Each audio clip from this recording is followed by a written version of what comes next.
Okay, let's just dive right in. For the past few months, it's felt like education is on a collision course with artificial intelligence. So, what does this all actually mean for the future of the classroom? Let's get into it. You've seen the headlines, right? The initial reaction to AI in schools has been pretty much all-out panic.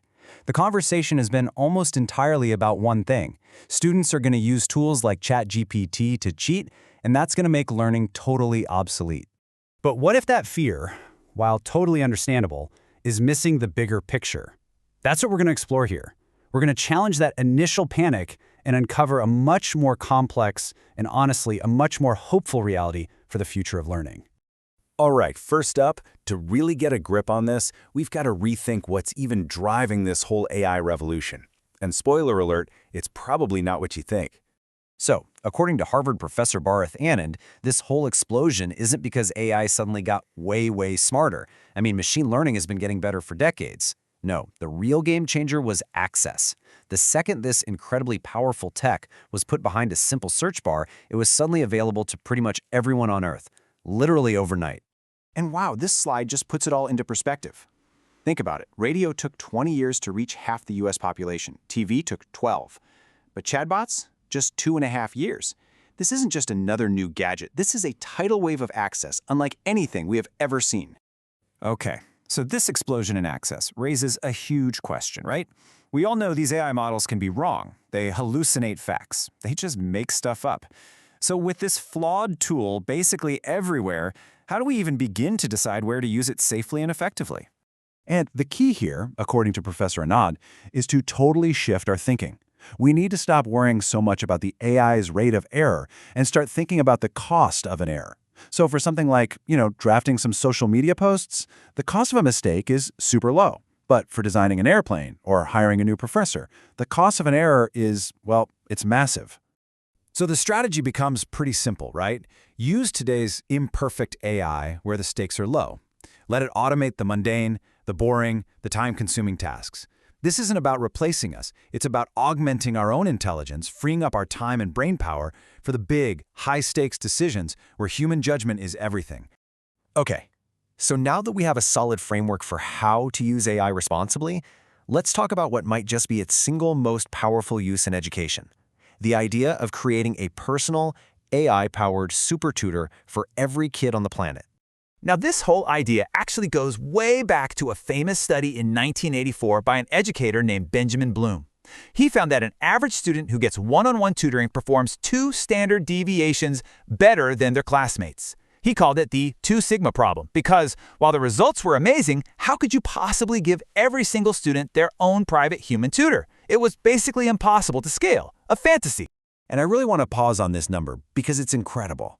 A 2 sigma jump is enough to turn an average C-grade student into an exceptional straight A student. For decades, this was the holy grail of education, but it was completely out of reach.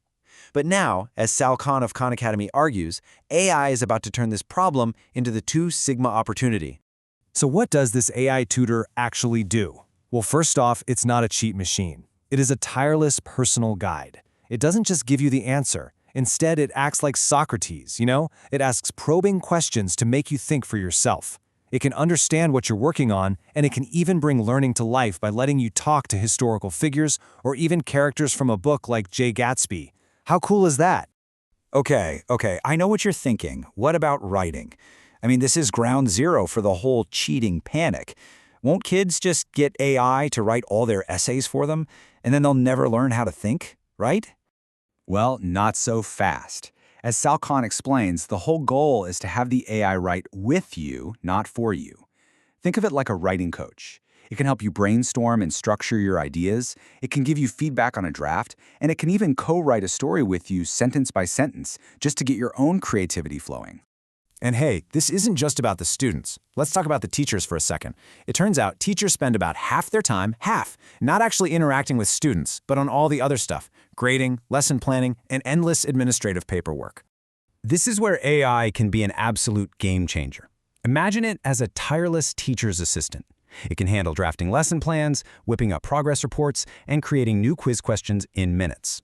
All that administrative work gets handled, freeing teachers up to do what they do best, actually connect with and inspire their students.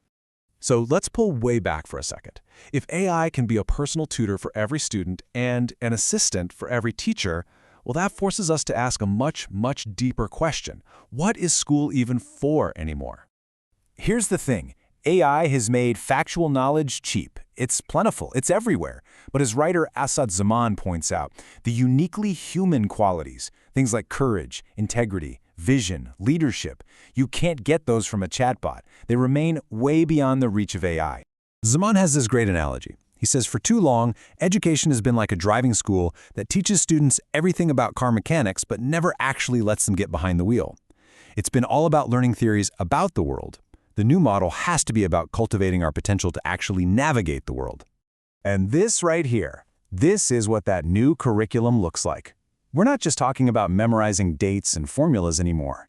The focus shifts to the skills that machines just can't replicate. Things like critical judgment, empathy, collaboration, and the ability to take responsibility for your choices. So at the end of the day, AI isn't some threat that's going to destroy education. It's a catalyst that's forcing us to elevate it. It frees us from the drudgery of just transferring information and challenges us to focus on what truly matters, cultivating well-rounded human beings who can lead in a really complex world. And that leaves us with one final provocative thought to chew on. We now have machines that can generate a nearly infinite amount of knowledge on demand. So the question for our education system, and really for all of us, is how do we build the wisdom to use it well?